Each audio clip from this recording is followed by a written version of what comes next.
আজকে বাংলাদেশের আনাচে কানাচে আপামর সকল জায়গায় শুধু পরিবর্তন পরিবর্তন পরিবর্তন পরিবর্তনের কথাই হচ্ছে।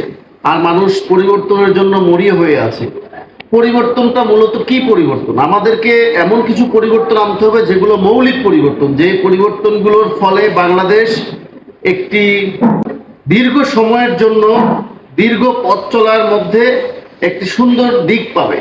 সেরকম যদি কোনো পরিবর্তন হয় তবে সেই পরিবর্তন হবে এই জাতির জন্য কল্যাণকর পরিবর্তন। কিন্তু যদি এমন কোনো পরিবর্তন নিয়ে আমরা আলোচনা করি যে পরিবর্তনগুলো সামান্য, সেই পরিবর্তন হলেও আমাদের জীবন ব্যবস্থার উপরে কোনো প্রভাব পড়বে না, আর সেই পরিবর্তনগুলো না হলেও আমাদের জীবন ব্যবস্থার মধ্যে কোনো পরিবর্তন আসবে না।